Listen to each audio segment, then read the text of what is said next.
இதுகுறித்து பேசுவதற்காக மேற்காசிய விவகாரங்கள் தொடர்பான ஆராய்ச்சியாளர் மாரிமுத்து நம்மோடு இணைப்பில் இருக்கிறார். அவரோடு பேசலாம். சார் வணக்கம். வணக்கம் மேடம். இன்று காலையிலேயே ஈரான் மீது இஸ்ரேல் மற்றும் அமெரிக்கா கூட்டுப்படை தாக்குதலை நடத்தியிருக்கிறது. அதற்கு பதிலடியாக ஈரான் தற்பொழுது தாக்குதலை துவக்கி இருக்கிறது. அமெரிக்காவினுடைய ஆதரவு நாடுகளாக சொல்லப்படக்கூடிய பஹ்ரைன் உள்ளிட்ட நாடுகள் இருக்கக்கூடிய அமெரிக்க படைத்தளத்தின் மீது தாக்குதலை துவக்கி இருக்கிறாங்க. இதை எப்படி பார்க்கிறது? இதன் காரணமாக மத்திய கிழக்கு நாடுகளில் ஒரு பெரும் பதற்றம் தொற்றிக் கொண்டிருக்கிறது. இந்த அமெரிக்க இஸ்ரேல் கூட்டுப்படையுடைய தாக்குதல் என்பது வந்து ஒரு லிமிட்டடான ஒரு தாக்குதல் தான். நம்ம எதிர்பார்க்கிற மாதிரி ஒரு பிராந்திய போராவோ இல்லாட்ட ஒரு உலக போரா அந்த அளவுக்கு வர்றதுக்கான வாய்ப்பு மிக கம்மி. ஏனென்றால் வந்து அமெரிக்காவுடைய தற்போதைய ஜனாதிபதி டொனால்டு ட்ரம்ப் வந்து மற்ற நாடுகளுடைய டேரிஃப் வாருங்கிறது ஐரோப்பிய யூனியன் பண்றாரு. அதனால அவருக்கு எந்த அளவுக்கு நேரடியான ஒரு ஆதரவு கிடைக்கும் என்பது வந்து சந்தேகம் தான். அதனால இது உலக அரங்கில் வந்து இந்த போருடைய தாக்கங்கள் அப்படின்னு பாத்தீங்கன்னா வந்து ஈரானுடைய செயல்பாடை பொறுத்து ஈரான் வந்து அந்த அந்த தீபகற்பத்தை மூடுனா அதனால வந்து ஏற்படுற பாதிப்பு தான் அதிகமா இருக்குமே தவிர அது தவிர்த்து வந்து வேற எந்த விதமான ஒரு சர்வதேச அமெரிக்காவுடைய படைகளங்கள் எங்கெல்லாம் வந்து இப்ப இந்த மேற்காசிய பிராந்தியத்துல நிலை கொண்டிருக்கோ அந்த நிலைகள் மீது வந்து இவங்க தாக்குதல் பண்ணுவாங்க. கண்டிப்பா அந்த தாக்குதல் மட்டும்தான் ஒரு முக்கூட்டு இது போராட்டம் இருக்கும். ஒரு பக்கம் வந்து ஈரான் மற்றும் அதனுடைய அது தொடர்பான அதுக்கு ஆதரவான படைகள் ஏமன்ல இருந்து ஹோத்தி ஹிஸ்புல்லா இவங்கெல்லாம் போர் பண்ணுவாங்க ஈரானுக்கு ஆதரவா. இன்னொரு பக்கம் பாத்தீங்கன்னா இது நேட்டோ வந்து இதுல நேரடியாக ஈடுபடுமா அப்படிங்கிற வந்து சந்தேகம் தான். ஏன்னா அமெரிக்க அதிபருடைய சமீபத்திய நடவடிக்கை வந்து அவங்களுக்கு வந்து ஒரு விதமான எரிச்சலை ஏற்படுத்தியிருக்குது. ஸோ இது எந்த அளவுக்கு வந்து அந்த ஐரோப்பிய யூனியன் வந்து தன்னுடைய ஆதரவை நேரடியாக தெரிவிப்பாங்கிறது வந்து வரும் நாட்கள் இது வந்து தெரியும். ஏன்னா வந்து அமெரிக்கா தன்னுடைய ஒரு எச்சரிக்கையாக இந்த நாட்டில் வந்து லிமிட்டடாக தான் நடத்துறாங்க. இது ஒரு லிமிட்டட் வார் மாதிரி தான் இருக்கும். இது ஒரு ஃபுல் ஸ்கேல் வாரா அப்படிங்கிறதா இருக்கு. ஏன்னா அவர் வந்து தெளிவாக சொல்லியிருக்காரு, கம்பேக்ட்னு தான் சொல்லியிருக்காரு. இட்ஸ் நாட் வார்னு சொல்லல. கம்பேக்ட்ங்கும் போது ஒரு லிமிட்டடான ஒரு தாக்குதல் தான். போருங்கிறது அறிவிப்பு தான் வந்து பெரிய அளவுக்கு தான் இருக்கும்.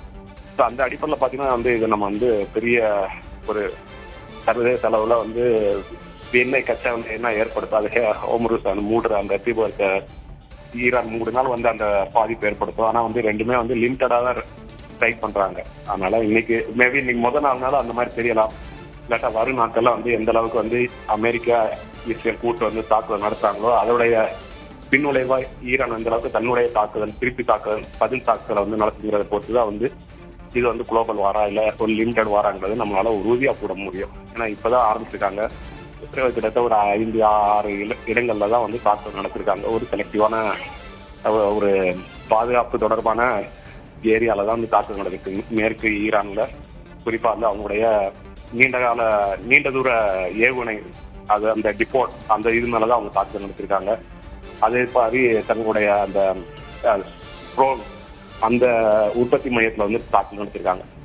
ஒரு செலக்டிவான ஒரு சர்ஜிக்கல் ஸ்ட்ரைக் மாதிரி தான் நடத்துறாங்க. நான் வந்து செலக்டிவா பண்ணுவேன், காமன் பீப்புள் வந்து நான் வந்து அட்டாக் பண்ண மாட்டேன் அப்படின்னா வந்து ஈரான்லேயே வந்து அமெரிக்கா சர்வ நிறைய மக்கள் கருத்து இருக்குன்னு சொல்றதுனால அவங்க வந்து பப்ளிக்கை வந்து ஒரு எதிர்ப்பு மனநிலை கொண்டு வர வேண்டாம்னு விரும்புவாங்க. கண்டிப்பா அந்த பார்வையில பார்க்கும்போது அமெரிக்கா இஸ்ரேல் வந்து ஒரு லிமிட்டடான செலக்டிவான ஒரு ஏரியால தன்னுடைய தாக்குதலை வந்து கண்டிப்பா வரும் நாட்களை நடத்துவாங்க. ஈரானும் அதனுடைய ரெஸ்பான்ஸை வந்து செலக்டிவா நடத்துவாங்க. நீ இங்க தாக்குனா நான் அங்க தாக்குவேன். ஃபுல் ஸ்கேலா இல்லாம பப்ளிக் வந்து அந்த பெரும்பாலும் ரெண்டு பகுதியுமே வந்து பொதுமக்களுக்கு வந்து பாதிப்பு ஏற்படுத்த அளவுக்கு தான் தாக்குதல் இருக்குன்னு எல்லாருமே எதிர்பார்க்கிறாங்க. அவங்களும் அந்த வழிமுறை தான் போவாங்கன்னு அவங்க வந்து ஒரு நம்பிக்கையில இருக்காங்க மேடம். இந்த தாக்குதலுக்கு பின்னாடி இருக்கக்கூடிய சில விஷயங்களை நம்ம குறிப்பிட வேண்டிய அவசியம் இருக்கு. அணுசக்தி ஒப்பந்தம் தொடர்பா ஒரு 3 கட்டமாக பேச்சுவார்த்தைகள் நடந்தது.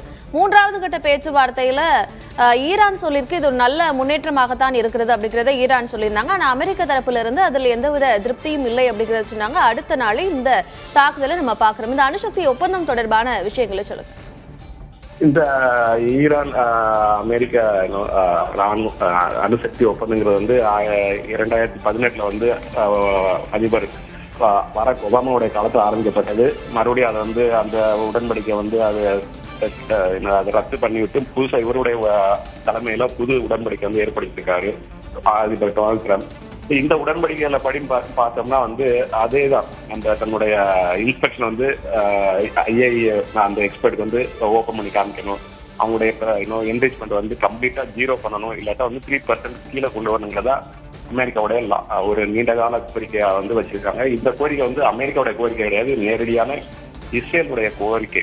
இவங்களுக்கு வந்து ஒண்ணு 0% தான் என்ரிச்மெண்ட் இருக்கணும், யுரேனியம் அதை வந்து என்ரிச்மெண்ட் பண்றது, இல்லாட்டா வந்து 3 லெவலுக்கு தான். அதாவது 3ங்கிறது பாத்தீங்கன்னா எரிசக்தி பயன்பாடு தான் அதுக்கு உதவும். இந்த அடிப்படையில மட்டும்தான் நாங்க இந்த லெவலுக்கு தான் அலோவ் பண்ணுவோம். அதை மீறி பண்ணா அது எங்களுடைய இருப்புக்கே வந்து ஆபத்து அப்படின்னு இஸ்ரேல் வந்து என்றனால அதை அவங்களுடைய எண்ணத்தை வந்து அமெரிக்கா மூலமாக வந்து இவங்க வெளிப்படுத்துறாங்க. அந்த அடிப்படையில் பாத்தீங்கன்னா வந்து இதை தொடர்ச்சி அவங்க இஸ்ரேல் வந்து வலியுறுத்துறாங்க நீண்ட காலமாவே. ஈரான் வந்து எப்பயுமே அணு ஆயுதங்கள் வந்து குறிப்பிட்ட அளவுக்கு மேல அவங்க அதை என்ரிச்மெண்ட் பண்ணக்கூடாது யுரேனியத்தை அப்படிங்கிறத. அந்த அடிப்படையில் பார்த்தோம்னா வந்து இந்த உடன்படிக்கை வந்து ஈரானுக்கு சாதகமாக தான் இருக்கும். ஏன்னா ஈரான் வந்து போர் விரும்பல, தன்னுடைய நேரடியா வந்து எங்களை வந்து திருப்ப தாக்க நாங்கள் வந்து ஒரு பதில் தாக்குதல் தரணும், நாங்க வந்து பிரியம்டி ஸ்ட்ரைக் பண்ண மாட்டோம்னு சொல்லி அவங்க உறுதியா இருக்காங்க. ஏன்னா அவங்க போற விரும்பல. ஸோ அதனால தன்னுடைய பகுதியை வந்து நாங்க வந்து மறுபடியும் திறந்து காமிக்கணும்னு சொல்றாங்க. தன்னுடைய அணு ஆயுத பகுதி அந்த அங்க இருக்க அந்த மலைப்பாங்கான இடத்துல இருக்கிற அந்த அவங்களுடைய பங்கரை வந்து ஆராய்ச்சி நிலையங்களை வந்து நாங்க வந்து திறந்து ஐஏஏக்கு வந்து திறந்து விடுறோம் அப்படின்னு வெளிப்படையா சொல்றாங்க. அது அமெரிக்கா வந்து லிசன் பண்ண மாட்டாங்க. எங்களுக்கு வந்து கவலை கிடையாது, நாங்க வந்து அட்டாக் பண்ணோம், நாங்க வந்து படையை கொண்டு வந்தாச்சு, இப்ப ரீட்ரீட் பண்ணோம்னா நாங்க திரும்ப அந்த படையை அழிச்சோம்னா வந்து எங்களுக்கு வந்து சர்வதேச சமூகத்திலையும் பாதுகாப்பு நடவடிக்கைகளையும் வந்து எங்களுடைய படைகளுக்கு வந்து மரியாதை இருக்காது அப்படிங்கிற அந்த அடிப்படையில ஒரு குறிப்பிட்ட அளவுக்கு ஒரு லிமிட்டடான தாக்குதல் மட்டும் கண்டிப்பா நடத்துவாங்க. பெருங்கையோட போகக்கூடாது அப்படின்னு சொல்லுவாங்க. அது மாதிரி ஒரு குறிப்பிட்ட பகுதிகளை வந்து ஒரு ஸ்ட்ராட்டஜிக் லொகேஷனை வந்து கண்டிப்பா அமெரிக்கா இஸ்ரேல் கூட்டுறவு படைகள் வந்து கண்டிப்பா வந்து தாக்குவாங்க. தன்னுடைய நாட்டு மக்கள்கிட்ட தன்னுடைய இமேஜ் வந்து அதை மெயின்டைன் பண்றதுக்காக. அப்படித்தான் வந்து இதை பார்க்கணும். அந்த அளவுக்கு தான் இது இருக்குன்னு நினைக்கிறேன். ஏன்னா வந்து ஈரான் வந்து தன்னை தெளிவா வந்து மறுபடியும் வந்து இந்த அணு ஆயுத ஒப்பந்தத்துல வந்து ஐரோப்பிய நாடுகளுடைய ஒத்துழைப்போட வந்து ஒத்துழைக்கிறேன்னு சொல்றாங்க. அந்த ஒத்துழைப்பை வந்து இவங்க நிராகரிக்கும் பட்சத்தில் மட்டும்தான் இந்த போருக்கான ஆயுதங்களை வந்து அமெரிக்காவோ இல்ல ஈரானோ அவங்க தரப்ப வந்து ஈடுபட ஆரம்பிப்பாங்கிறது என்னுடைய ஒரு எண்ணமா இருக்குது. ஈரான் மீது இஸ்ரேல் அமெரிக்கா 2 நாடுகளும் சேர்ந்து ஒரு கூட்டுப்படையான ஒரு தாக்குதலை நடத்தி இருக்கிறது. ஈரான் வந்து ஏற்கனவே நம்முடைய ஹிஸ்புல்லா ஆயுத குழுவுக்கு ஆதரவு கொடுத்துட்டு இருக்கிறாங்க. ஹவுதி கிளர்ச்சியாளர்கள், அப்புறம் ஹமாஸ் ஆயுத குழுவினர், இந்த 3 பேருக்கும் வந்து ஆதரவு, ஈரானுடைய ஆதரவு இருக்கிறது. இப்ப இந்த 3 பேரும் சேர்ந்தும் ஈரானுக்கு ஆதரவாக இந்த களத்துல குதிச்சிருக்கிறாங்க. இது எப்படி இருக்கும்? இந்த தாக்குதல் வந்து இந்த இஸ்ரேல் அமெரிக்கா கூட்டுப்படையுடைய தாக்குதலை பொறுத்துதான் வந்து இந்த மற்ற 3 ஈரான் இந்த 3 அமைப்புகளுடைய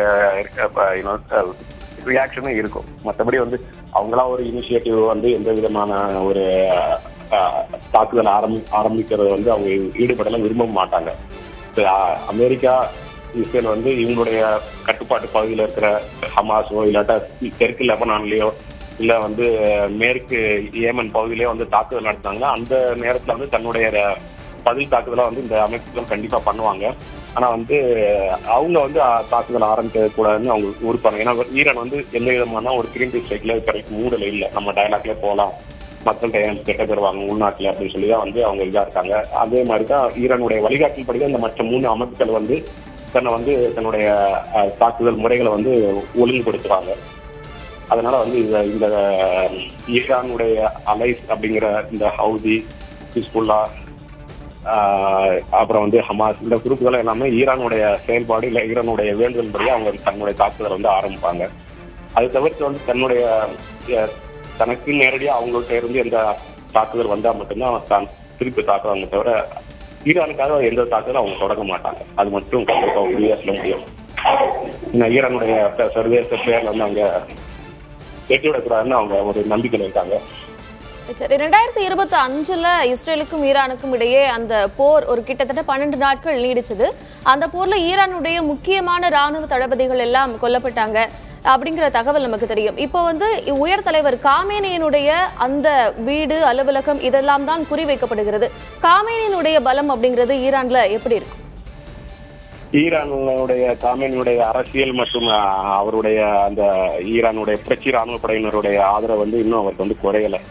அது வந்து குறைகிற மாதிரி வந்து வெளி தோற்றத்துல மற்ற மேற்கு மீடியாக்களுடைய ஆதரவோட இந்த ஒரு செய்தி வந்து பரப்பப்படுகிறது. ஆனா வந்து உள்நாட்டுல வந்து மக்களுக்கு வந்து ஒரு கோபம் இருக்குது, ஒரு விதமான எல்லா அரசாங்கத்துக்கு எதிராக இருக்கிற ஒரு ஏமாற்றம் இருக்கிறது.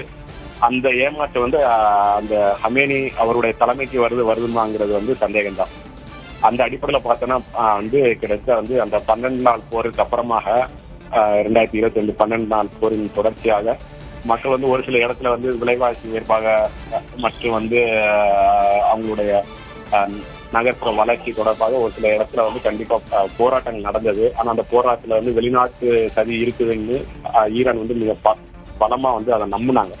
தன்னுடைய நாட்டுல வந்து இந்த மாதிரி அயல்நாட்டு உளவாளிகள் வந்து தன்னுடைய இருப்பை வந்து நிரூபிக்கிறாங்கன்னு சொல்லி அதை எதிர்த்து வந்து தொடர்ச்சியா வந்து தன்னுடைய கருத்துக்களை தன்னுடைய நிலையை வந்து ஈரான் அரசாங்கம் ருமேனியோடைய ஐஆர்ஜிஏ அந்த அவருடைய புரட்சி படையினர் தொடர்ச்சியா வந்து அவங்க கட்டுப்படுத்தாங்க. ராணுவத்தின் மூலமாகவோ இல்லாட்டா வந்து அவங்களுக்கு பல விதமான சலுகைகளோ இல்லாட்டா அவங்களை வந்து கைது செய்து அவங்களை இது பண்ணாங்க. அந்த இது நடந்தது. அதை தவிர்த்து பார்த்தோம்னா வந்து ஈரான்ல வந்து அவருடைய எந்த விதமான எதிர்மறையான ஒரு கருத்துருவாக்கம் வந்து அவர் செய்யற வந்து அவ்வளவு சீக்கிரம் வந்து அங்க வளர விட மாட்டாங்க. மக்கள்கிட்ட அந்த அளவுக்கு இல்லை. மக்கள்கிட்ட வந்து அரசுக்கு எதிராக இருக்கிறத தவிர வந்து அந்த மத குரு ஹமேனிக்கு எதிராக வந்து எந்த விதமான அரசியல் எதிர்ப்பு வந்து கம்மியா இருக்கு. இல்லைன்னா முழுசா சொல்ல முடியாது. அவருடைய வந்து மத கட்டுப்பாடுகள் அதுக்கு எதிராக இருக்குது. ஆனா ஒன்றுபட்ட ஈரான் மூன்றாவது நாடுகள் வந்து ஈரான் தாக்குதும் போது தன்னுடைய எதிர்ப்பை வந்து ஒன்றுபட்ட ஈரானியர்கள் அனைவரும் வந்து அதை தொடர்ச்சியா வந்து நிரூபிச்சுட்டு இருக்காங்க. ஸோ இது இந்த தருணத்துல மறுபடியும் தங்களுடைய இருப்பையும் சரி தன்னுடைய ஒற்றுமையும் வந்து ஈரான் அரசுக்கு சரி ஈரானுடைய மத குருமான அந்த ஹமேனிக்கு கண்டிப்பா வந்து அவங்க வந்து தெரிவிப்பாங்க, அதை காட்டுவாங்க. ஈரான் அணு ஆயுத வலிமை பெறுவதை நாங்கள் விடமாட்டோம் அப்படின்னும் இறங்கி வாருங்கள் இல்லை என்றால் மரணம் நிச்சயம் அப்படிங்கிற ஸ்டேட்மெண்ட்டையும் அமெரிக்க அதிபர் ட்ரம்ப் சொல்லியிருக்கிறாரு. தொடர்ந்து இந்த போரும் அப்படிங்கிறது நீடிக்குமா? அடுத்த கட்ட நகர்வு எப்படி இருக்கும்? இது தன்னால முடிஞ்ச அளவுக்கான ஒரு ஸ்டேட் வார்னிங்கை வந்து தொடர்ச்சி அமெரிக்க அதிபர் வந்து கடந்த ஒரு மாதங்களாக வந்து தன்னுடைய சமூக வலைதளத்தின் மூலமா வெளிப்படுத்தி வருகிறார். கடுமையான கண்டனம் எல்லாமே வந்து ஒரு வார்த்தையில தான் இருக்குது. நடைமுறையில வந்து அதை வந்து அந்த அளவுக்கு வந்து செயல்படுத்த வேண்டாம்ங்கிறது வந்து இறை பகுதியுடைய ராணுவ தளபதிகள் அரசியல் தலைவர்கள் வந்து மிக எதிர்ப்பாக வந்து இருக்கிறாங்க. ஈரான் மேல அவ்வளவு சீக்கிரம் வந்து நம்ம ஒரு நேரடி தாக்கல் பண்ணக்கூடாது. நீங்க வந்து அவருடைய அந்த சமூக வலைதளத்துல கூறக்கூடிய அந்த அளவுக்கான அந்த வார்த்தை எந்த அளவுக்கு பிரயோகிக்கிறாரு அந்த அளவுக்கு வலிமையான ஒரு தாக்கல் நீங்க நடத்தக்கூடாதுங்க. அவருடைய அமெரிக்கா மற்ற ஐரோப்பிய நாடுகளுடைய தலைவர் வந்து விருப்பமா இருக்கு. அதுதான் வந்து ஈரான் வந்து நம்ம வந்து ஒரு டிப்ளமேட்டிக்கா ஒரு டயலாக் மூலமா நம்ம வந்து டேபிள் கொண்டு வரணும். ஈரான் வந்து மற்ற நாடு மாதிரி கிடையாது. அவங்க ஒரு எஸ்டாப்ளிஷ் ஸ்டேட். அங்க வந்து நீங்க வந்து அந்த நாட்டை நீங்க வந்து ஒரு அவங்களுடைய நிலையின்மை ஏற்படுத்திங்கன்னா அது மிகப்பெரிய அரசியல் பொருளாதார அமைதியின்மை தான் அந்த பிராந்தியத்திலே ஏற்படுத்தும். இந்த தாக்குதல்கள் எப்படி இருக்கும், அடுத்த கட்டமாக எப்படி இருக்கும், இதற்கு பின்னாடி இருக்கக்கூடிய அரசியல் காரணங்கள் என்ன, இப்படி கூட நிறைய விஷயங்களை பேசியிருந்தீங்க. தொடர்ந்து பேசலாம்.